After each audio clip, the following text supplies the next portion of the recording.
um, so glad to see you again, Erin. Can you tell me about that homework I gave you last time to go out and socialize? How did that go?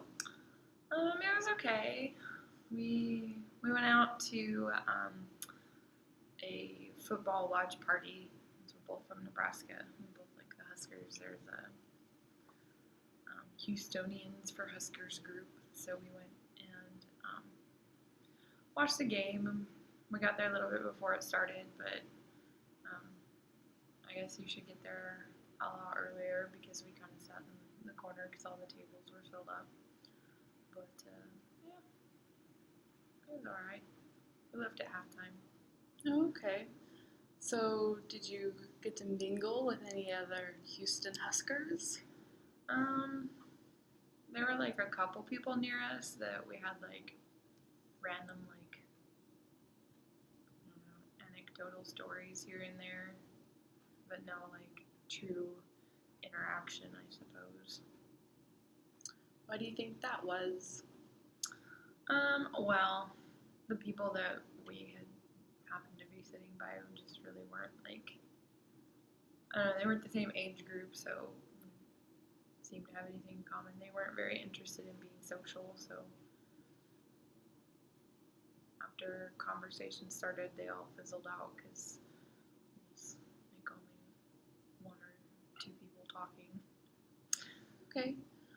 So was everybody a lot older, or were there some people the same age as you? There were lots of people that were our age. They were just there earlier and sitting at the tables. We were sitting at a covered pool table. Gotcha. Do you think you'll try to go again? Yeah. The game last week was kind of late, so that's why we left at halftime, mostly because we were both tired. But the games are a lot earlier now, so we're gonna go earlier and get a seat and have dinner. So That sounds like a good idea. And next time, even if you're nervous, try to talk to three different people for at least 3 minutes.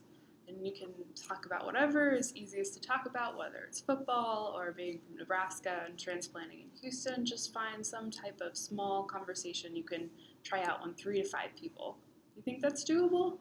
yeah. Okay, great. I look forward to hearing about that next time. Well, what else has been going on for you? Same old, really. I got a random text message from a guy that I had met on my birthday back in July, so it was kind of random. We texted for a couple days, and I was like, "Do you actually know who you're talking to?" And he's like, "Yeah, we met at your birthday." It's like, okay, I didn't know, but he was texting the wrong person. Hey, it's always good to check. But yeah, we talked for a while, and then we actually went out on a date, so that was good. But yeah, I don't know. I haven't heard from him, so I don't know. Oh, okay. When was your date? Sunday. And today's Tuesday, right? So it hasn't been that long. No, and I don't know. I'm not worried about that per se. I just like when like the next day I just texted to say, hey, I had a really good time because we ended the date and I was like, yeah, we should totally do this again, and we had a lot of fun and we stayed out and like we went to different places and whatnot, and then we decided, yeah, we should do this again, and then I called or I texted them and said, hey, thanks for a really great evening, I look forward to the next time, and like it was a generic yeah text message back, and so like I don't know, it's just kind of thinking about my previous experience, like I'm kind of up in my head, like it wouldn't have bothered me before this breakup for a guy to text me back and be like, oh, okay, well, whatevs, you know, your loss, I'm moving on. If you text me, so be it. If you don't, I'm not hung up on it. But now I'm like, oh my gosh, what if he didn't have a good time? What if he didn't do this? And it's just, I don't know, thoughts that I have now that I didn't ever have before. Self-confidence issues, maybe. Mm-hmm. And that makes sense given the shock you had from the end of your engagement. So you didn't see that coming, and now you probably have this question of, do I ever know if it's going to come or coming with the end of a relationship? Well,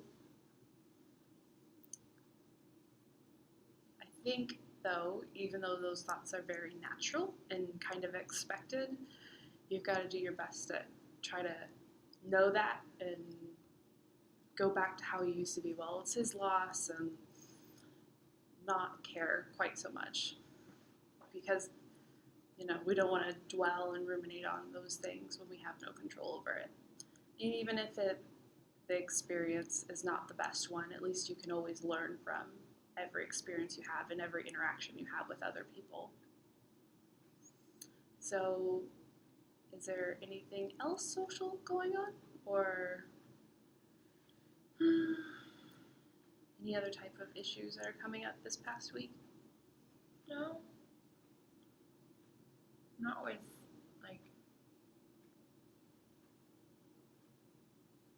not struggle things. I'm just trying to reach out and open myself up to new opportunities. So going to a small group on Wednesday nights is really nice, and I look forward to that every week. And I've gone out to dinner a couple times with some of the girls from there, so that's nice. And then going to church on Sundays has been very comforting and nice, and having that kind of reset part of my week. Yeah. And that small group you get together is church related? Yeah, it's a Bible study. Have you started to talk to anybody in that group outside of Wednesday nights? Yeah.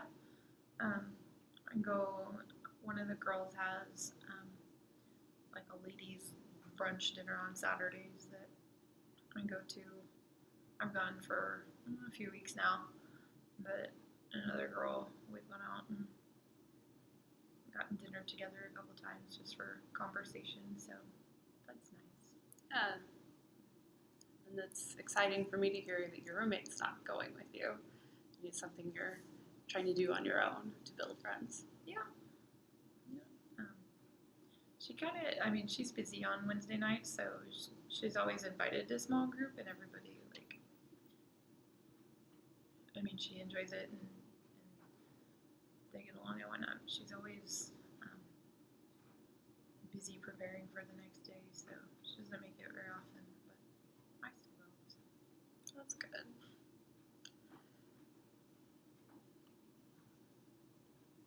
Well, are there any other, or tell me about some other things that you've been thinking about recently? Anything?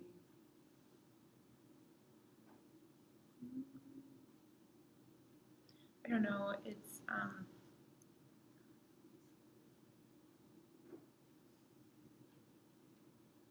there's some stuff at work type stuff, trying to decide if I want to kind of give up the position I'm at and move up, or if I want to wait till the end of the school year because of what I do. It runs on the school year schedule since I'm the truancy prosecutor for Harris County. My boss just tells me, hey, whenever you want to go across the street, let me know. But I feel like maybe I should try and leave it as neat and tidy as possible, and instead of having them scramble to find somebody in the middle of the school year to continue with my open cases, if I can make it till the end of the school year and close them all out and then go across the street. Yeah. Is that position would still be open at the end of the year then? Yeah, they always have positions over there. It might not be exactly the same job, but it's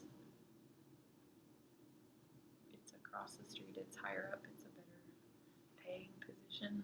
Mm-hmm. Is the job he's offering you now, though, is it ideal for you? Is it definitely a step in the right direction. Yeah, they're all stepping stones. So any one that you can take would be in the right direction Oh, okay. because it's up.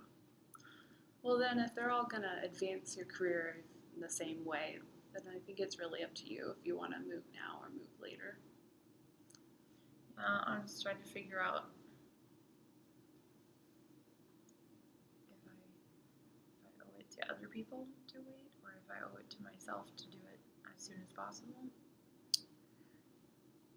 Well, especially since your boss is the one considering moving you over now, I don't think there's anybody else that would need to be considered. It's your career and your life, and your boss is like, man, you're doing so good. We're just gonna send you over now.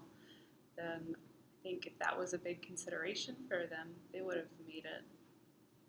And the only person I want you to look after is you. All right, I think this is a good place to stop this week.